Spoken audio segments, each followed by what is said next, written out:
봐봐. 저번에 이제 가연이한테 들으니까 뭐 이렇게 학교에서 서술형이란다. 수행평가. 영작보로 쓰는 뭐 그런 거 있다면서요.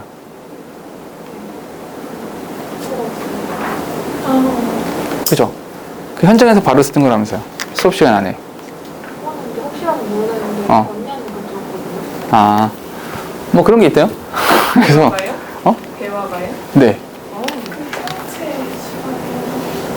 청체 시간? 청체 그게 영어 시간이야? 청체 시간이? 하나는 줄로 하나는 네? 왜 줬어요? 학교 가긴 하지? 진로는 할수 있어. 학교는 가셔야 돼요. 그래서 어쨌거나 이제 영어로 근데 사실 이런 것도 있죠. 그러니까 그 뭐 수행평가로 하는 것도 있지만 어쨌거나 영작문을 쓸 줄 알아야 되잖아요. 그죠? 근데 영작문 쓰는 게 생각보다 아주 많이 어렵진 않아요. 이렇게. 근데 법칙이 몇 가지가 있어서 영작문을 쓸 때, 영작할 때 별건 아닌데 근데 사실 연습은 많이 해보셔야 됩니다. 지금 같은 경우도 아마 본문을 외우는 친구들이 있을 텐데 그냥 달달달 외우는 것보다는 뭐 어느 정도 규칙성을 가지고 외우시는 게 좀 더 도움이 되겠죠? 첫 번째, 영작문을 쓸 때 한글 문장을 무조건 먼저 읽으세요. 한글 문장을 먼저 읽는 게 더 중요합니다. 오케이? 한글 문장을 읽고 먼저 주어를 찾으세요. 우리가 영어 같은 경우는 동사를 먼저 찾았잖아요. 문법적으로 시제를 가지고 있는 동사를 먼저 찾았었는데 한글 문장에서 주어를 찾으시면 되는데 주어를 찾는 방법은 대단히 간단하죠. 어떻게 해요? 우리 세종대왕님께서 아주 훌륭하게 한글을 만드셔가지고 주격조사라는 걸 만드셨어요. 조사가 붙기 때문에 한국어는 조사가 붙기 때문에 누가 주어인지 누가 목적어인지를 구분하는 게 대단히 간단해요. 오케이? 그래서 은는이가 주어를 찾으시면 되고요. 그런 다음에 목적어를 찾으시면 되죠. 목적어는 을, 를, 에게. 을에게 목적어가 되는 거죠. 됐죠?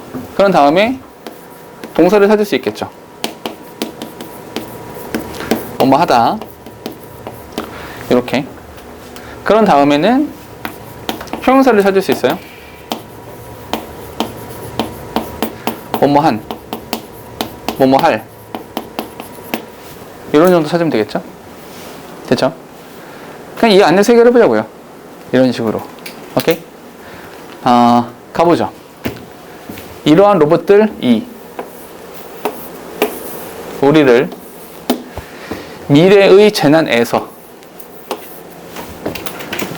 구할 것이라고 기대되어진다. 이렇게요. 됐습니까?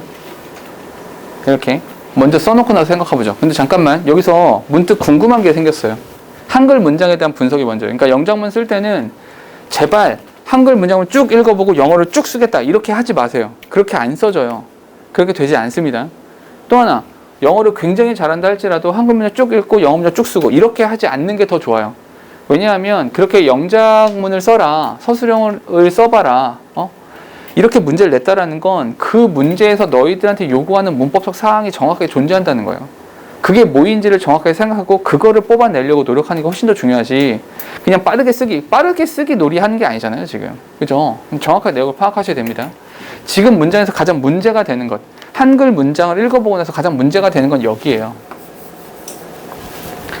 여기가 왜 문제가 되냐면 구한다, 구하다라는 이제 문장이 나온다고요. 구하다라는. 사실 이건 동사잖아요. 동사인데 기대된다라는 동사가 여기 또 있다고요. 됐습니까? 그럼 얘가 동사고 그럼 여기가 선택하는 거예요. 어떤 선택을 해야 되냐?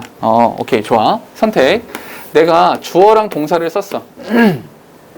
주어 동사를 썼는데 이 뒤에다가 내가 추가적으로 하고 싶은 말이 더 있을 때 선택을 해야 돼요. 어떤 선택을 하냐?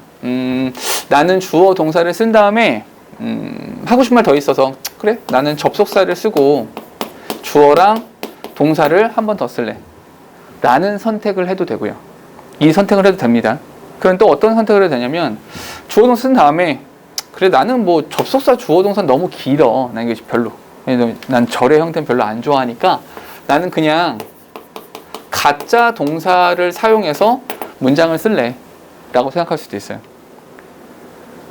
괜찮아요. 이렇게 선택해도. 다만 이런 것도 있어요. 준동사를 썼다가 접속사 주어 동사로 바꿔 써도 괜찮고요. 접속사 주어 동사를 썼다가 준동사의 형태로 바꿔 써도 상관이 없어요. 이렇게 왔다 갔다 해도 전혀 문제가 되지 않아요. 사실은 이게 뭐예요? 이게 절의 형태를 구의 형태로 바꾸는 것이죠. 이 과정에서 나오는 게 분사구문이고요. 이 과정에서 나오는 게 투부정사고요. 이런 과정에서 나오는 게 동명사가 되는 거예요. 됐습니까? 그럼 너희가 선택하면 돼요. 어떤 선택을 할 거냐? 구한다. 저 구한다라고 하는 것을 절의 형태를 쓸지 구의 형태를 쓸지를 판단하시면 된다고요. 오케이? 여기서 어떻게 판단하는 것이 좋을까 고민을 해보면 구한다. 구하는 것을 기대한다. 근데 여기서 구한다의 행위자가 로봇인데 이 로봇이 진짜 동사의 행위자잖아. 다시. 진짜 동사의 행위자와 가짜 동사, 또 다른 동사의 행위자가 같다고요. 그럼 굳이 절의 형태를 쓰지 않아도 되죠. 이해됩니까? 주절 동사의 행위자와 종속절 동사의 행위자가 같다면 굳이 절의 형태가 아니라 구의 형태를 쓰는 것이 더 합리적일 것이라고요. 어차피 똑같기 때문에. 이해됩니까? 그런 문장을 써보면 이러한 로봇들 these robots 이렇게요. 지우면 갈까요? these robots 한 다음에 기대되어진다. 기대되어지는 거죠. 기대하는 행위자가 아니라 기대의 대상이 된다는 거죠. 그럼 뭐 있어야 돼? 자, 영장문 쓸 때 대부분 어디에서 점수를 많이 깎아먹어요? 이런 대단한 것들보다 어떤 거? 이 동사. 이 동사에서의 수. 동사에서의 태. 그리고 시제. 이런 부분에서 점수 다 깎아먹는 거잖아요. 실수는 이런 데서 하는 거고.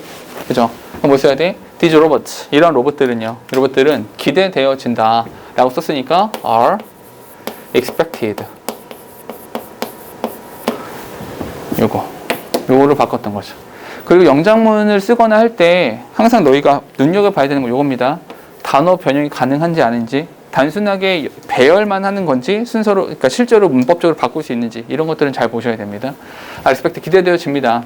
기대되어지는데 자, 우리를 구한대요. 우리를 구한다. save us가 된다는 거죠. save us 지울게요. save us요. 됐죠? 그런 다음에 어디로? 미래의 재난으로부터. 뭐뭐로부터니까 from future disasters. 복수를 썼네요. 이렇게요. 오케이? 그럼 나머지 해결해야 되는데 여기 비동사 여기 나왔군요. 비동사 있었군요. 이렇게요. 됐죠? 그럼 얘를 해결하는 거죠. save. 이 형태요. 이 형태. 됐죠? 이 형태를 해결하는 건데 잠깐만 여기서도 잘 보셔야 돼요. 어떤 것이냐면 우리 지난 시간에 내가 너희들한테 알려줬던 것 중에 하나가 어떤 걸 알려드렸었냐면 이런 거 알려드렸어요. 동사랑 관련되는 보기가 나왔을 때 동사랑 관련되는 보기가 나오면 가장 먼저 해야 되는 것은 얘가 시제를 가지고 있는 진짜 동사냐 아니면 얘가 시제를 가지고 있지 않은 가짜 동사냐 이걸 먼저 보라 그랬죠. 이 상태에서 진짜 동사라면 두 번째 수태 시제 이 세 가지를 따져주시고요. 잠깐만 이게 지금 뭐랑 또 관련돼요? 아까 썼던 이거랑 관련되죠. 그러니까 너희들 머릿속에 동사야? 동사면 수태시제 동사는 수태시제 이게 계속해서 떠올라야 된다는 거죠. 그런 다음에 가짜 동사다. 가짜 동사라고 하면 여기서 2단계로 넘어가서 뭘 하겠냐면 얘가 명사 자리에 사용됐는지 형사 자리에 사용되는지 부사 자리에 사용되는지를 보라 그랬죠. 명령부를 보라 그랬죠. 지금 같은 경우는 are expected 얘에 대한 설명이 되는 거죠. 보호 정도가 되겠죠. 보충 설명이니까. 그런 다음에 세 번째, 이걸 반드시 해야 되는데 실제로 고등부 과정에서 되게 많이 물어보는 거, 준동사 파트에서 가장 많이 물어보는 게 얘입니다. 어떤 거? 바로 태와 시제. 이 태와 시제라고 하는 것을 눈여겨봐야 된다는 거죠. 그런데 그 중에서 요 시제. 자, 여기다 따로 쓸게요.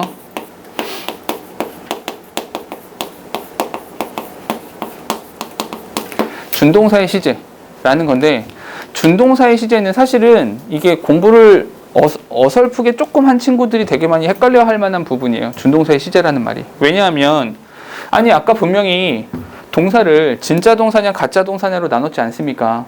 진짜 동사라고 하는 것은 시제를 가지고 있는 거니까 진짜 동사가 되는 것이고요. 시제를 가지고 있지 않으니까 시제가 없으니까 가짜 동사라고 한 거잖아. 잠깐만.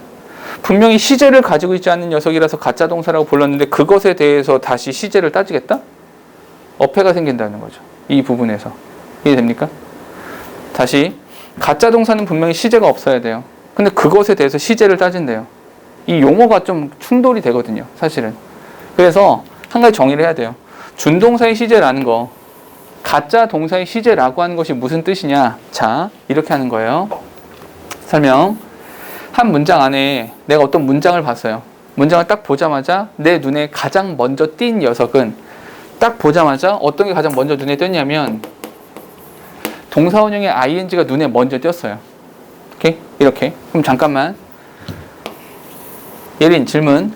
내가 어떤 문장에서 동사원형의 ing를 봤어요. 그 이야기인 즉슨 이 문장 어딘가에는 반드시 뭐가 있다? 문장의 가장 기본 요소가 뭐예요?